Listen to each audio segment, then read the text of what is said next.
بلا میں مل جائے. یہ وہ لوگ ہیں در حقیقت کہ اس کو کہا روگ. فی قلوبہم مرض فزادہم اللہ مرضا، تو اللہ نے ان کے مرض میں اضافہ کر دیا. یہ اللہ کی سنت ہے. آپ حق پر چلنا چاہیں حق کا راستہ آپ کے لیے آسان کر دے گا. آپ برائی کی طرف جانا چاہیں بڑی سے بڑی برائی آپ کے لیے ہلکی ہوتی چلی جائے گی. کوئی خاص بات ہی نہیں، چلو یہ بھی کر گزرو، جب یہ کر لیا تو یہ بھی کر گزرو. اور اگر آپ بین لٹکنا چاہیں تو اللہ اسی پہ چھوڑ دیتا ہے. ٹھیک ہے، آپ سمجھتے ہیں ہم کامیاب ہو رہے ہیں، ہم نے مسلمانوں کو بھی دھوکہ دے لیا، وہ ہمیں مسلمان سمجھتے ہیں، اور یہودیوں کو بھی دھوکہ دے لیا، وہ سمجھتے ہیں کہ ہم ان کے ساتھی ہیں، تو سمجھا کامیاب ہو رہے ہیں. حقیقت میں کامیابی نہیں. فی قلوبہم مرض فزادہم اللہ مرضا ولہم عذاب علیم بما کانوا یکسبون، اور ان کے لیے تو دردناک عذاب ہے. عذاب عظیم کا لفظ آیا تھا اوپر کفار کے لیے، وَلَهُمْ عَذَابٌ عَظِيمٌ، 7ویں آیت ختم ہوئی. اور عذاب علیم کا لفظ آیا یہاں، ان کے لیے دردناک المناک عذاب ہے. بما کانوا یکسبون، بسبب اس جھوٹ کے جو وہ بول رہے تھے. وَإِذَا قِيلَ لَهُمْ لَا تُفْسِدُوا فِي الْأَرْضِ، اور جب ان سے کہا جاتا تھا مت فساد کرو زمین میں. مراد کیا ہے اس سے؟ کہ جب محمد کو مان لیا کہ اللہ کے رسول ہیں، اب ٹھیک ٹھیک پیروی کرو، ان کے پیچھے چلو، ان کا حکم ہے تو جنگ کے لیے نکلو، ان کی طرف سے تقاضا آتا ہے مال پیش کرو، اور اگر تم اس سے کتراتے ہو تو فساد مچا رہے ہیں، جماعتی زندگی کے اندر فتنہ و فساد پیدا کر رہے ہیں. وَإِذَا قِيلَ لَهُمْ لَا تُفْسِدُوا فِي الْأَرْضِ قَالُوا إِنَّمَا نَحْنُ مُصْلِحُونَ، وہ کہتے تھے نہیں ہم تو صلح کرانے والے ہیں، اصلاح کرنے والے ہیں. ہم چاہتے ہیں لڑنا بھیڑنا کوئی اچھی بات نہیں ہے، ٹکراؤ فساد ہو، یہ کوئی اچھے کام تھوڑا ہی ہے. بس ٹھنڈے ٹھنڈے دعوت دیتے رہو، جو چاہے قبول کر لے، جو چاہے رد کر دے. خام خواہ یہ ٹکرانا اور یہ جنگ کرنا اور اللہ کے دین کو غالب کرنے کے لیے یہ قربانی دو اور یہ مصیبت جھیلو اور یہ مشقت برداشت کرو اور یہ چیز چھوڑو اور یہ ترک کرو، یہ کاہے کے لیے؟ وَإِذَا قِيلَ لَهُمْ لَا تُفْسِدُوا فِي الْأَرْضِ قَالُوا إِنَّمَا نَحْنُ مُصْلِحُونَ أَلَا إِنَّهُمْ هُمُ الْمُفْسِدُونَ وَلَكِنْ لَا يَشْعُرُونَ. آگاہ ہو جاؤ کہ وہی ہے مفسد، فساد پھیلانے والے. اس لیے کہ محمد رسول اللہ کی دعوت ہے زمین میں اصلاح کے لیے. اس اصلاح کے لیے کچھ آپریشن کرنا پڑے گا. مریض اس درجے کو پہنچ چکا ہے کہ آپریشن کے بغیر اس کی شفا نہیں ہوگی. اب اگر تم اس کے راستے میں رکاوٹ بنتے ہو تو در حقیقت تم فساد مچا رہے ہو، لیکن تمہیں اس کا شعور نہیں. الا انہم ہم المفسدون ولکن لا یشعرون. پھر دیکھیے نوٹ کیجئے، شعور نہیں ہے. شعوری نفاق اور شے ہے، غیر شعوری نفاق ہے کہ جس کا یہ سارا تذکرہ ہو رہا ہے. وَإِذَا قِيلَ لَهُمْ آمِنُوا كَمَا آمَنَ النَّاسُ، اور جب ان سے کہا جاتا ہے ایمان لاؤ جیسے دوسرے لوگ ایمان لائے. آخر دیکھو دوسرے یہ اہل ایمان ہیں، جب بلاوا آتا ہے فوراً لبیک حاضر ہوتے، جو بھی ہو. یہ تم جو ہے آخر تم نے اور روش اختیار کی.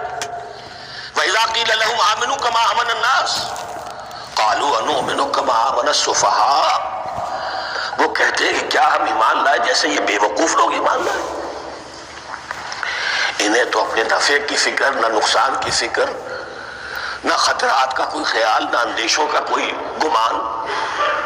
جان جائے مال جائے، اولاد کو چھوڑ دیں، گھر بار چھوڑ کے آ گئے ہیں. ان سے بڑے بے وقوف کون ہوں گے؟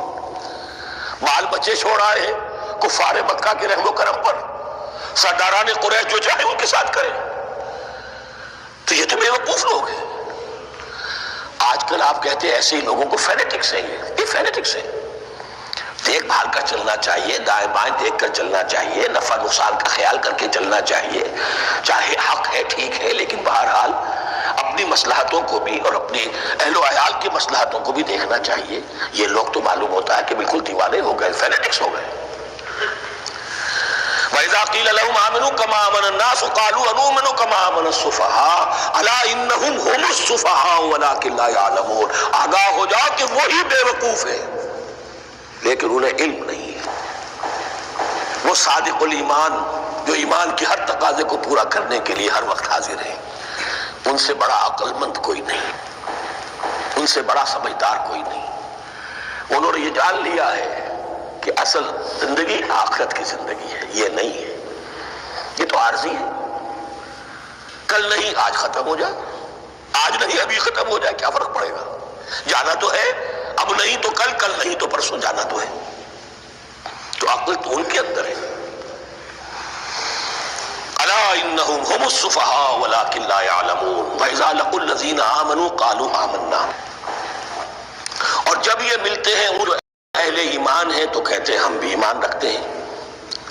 اب یہ ان دونوں پر آئے گا۔ عام جو یہودی تھے وہ بھی کہتے تھے کہ ہم بھی تو آخر اللہ کو مانتے ہیں، آخرت کو مانتے ہیں، اور منافق تو تھے ہی جو رسول کو بھی مانتے تھے۔ وَإِذَا خَلَوْا إِلَىٰ شَيَاطِينِهِمْ، اور جب یہ اپنے شیطانوں کے پاس خلوت میں ہوتے ہیں، اور یہاں شیاطین سے مراد ہیں اہل کتاب یہود کے علماء، ان کے سردار، یا عبداللہ ابن ابی جو منافقین مدینہ کا سردار تھا، اگر وہ کبھی ملامت کرتا ہے دیکھو تم تو معلوم ہوتا ہے بالکل مسلمانوں میں شامل ہی ہو گئے پوری طرح سے، تمہیں کیا ہو گیا، تم ہر بات مان رہے ہو۔ اب انہیں یہ کچھ نہ کچھ اپنی وفاداری کا یقین دلانے کے لیے کہنا پڑتا تھا، نہیں نہیں ہم انہیں بیوقوف بنا رہے ہیں، ہم ان سے ذرا تمسخر کر رہے ہیں، ہم ہیں آپ کے ساتھ ہی، آپ فکر نہ کریں۔ اسی لیے یہ دو منہ ہونا، نفق کہتے ہیں سرنگ کو جس کے دو دروازے ہوتے ہیں، باقی زیر زمین ہے۔ نافقہ گوہ کا بل ہے کہ دو دروازے رکھتا ہے، دو اس کے منہ رکھتا ہے کہ ادھر سے اگر کتا داخل ہو جائے شکار کے لیے تو ادھر سے نکل بھاگے، ادھر سے آئے تو ادھر سے نکل بھاگے۔ تو دو منہ انسان، یہ در حقیقت جس کو پھر سورہ نساء میں کہا گیا لا الہ الا ولا الہ الا، نہ ادھر کے ہیں نہ ادھر کے، مذبذبین بین ذالک، اس کے درمیان مذبذب ہو کر رہ گئے۔ یہ شیطان کا لفظ یہاں سمجھ لیجئے کہ اس کے دو رائے ہیں کہ یہ شطنہ سے بنا ہے یا شات سے بنا ہے، شین الف توئے یا شین طا نون۔ شطنہ کے معنی تباہ ادا کو بہت دور ہو گیا، دور ہو گیا، شیطان سے مراد جو اللہ کی رحمت سے بہت دور ہو گیا۔ اور شاتا یشیتو کے معنی ہے احترق غضبا وحسدا، کوئی شخص غصے اور حسد کے اندر چل رہا ہو، وہ شاتا یشیتو ہے۔ اس سے فعلان کے وزن پر، رحمان کے وزن پر، غضبان کے وزن پر شیطان، یعنی وہ کہ جو حسد اور غضب کی آگ میں جل رہا ہے۔ تو یہ ایک تو شیطان وہ ہے کہ جو جنات میں سے ہے، جس کا نام عزازیل تھا پہلے، اب ہم اسے ابلیس کے نام سے جانتے ہیں، وہ ایک شیطان ہے، جنی ہے۔ پھر یہ کہ جو بھی اس کے پیروکار ہیں دنیا میں انسانوں میں سے ہوں یا جنات میں سے ہوں، وہ بھی شیاطین ہیں۔ اسی طرح اہل کفر، اہل زیغ کے جو بڑے بڑے سردار ہوتے ہیں ان کو بھی شیطان سے تعبیر کیا گیا۔ وَإِذَا خَلَوْا إِلَىٰ شَيَاطِينِهِمْ قَالُوا إِنَّا مَعَكُمْ، اور جب وہ خلوت میں ہوتے ہیں، علیحدگی میں ہوتے ہیں اپنے شیاطین کے پاس، سرداروں کے پاس، کہتے ہیں ہم تو آپ کے ساتھ ہیں، انما نحن مستہزئون، یہ تو ہم ان مسلمانوں کو بیوقوف بنا رہے ہیں، ان سے استہزاء کر رہے ہیں، تمسخر کر رہے ہیں۔ ہم تمسخر میں کہہ دیتے ہیں کہ ہم بھی آپ کے ساتھ ہیں، آمنا۔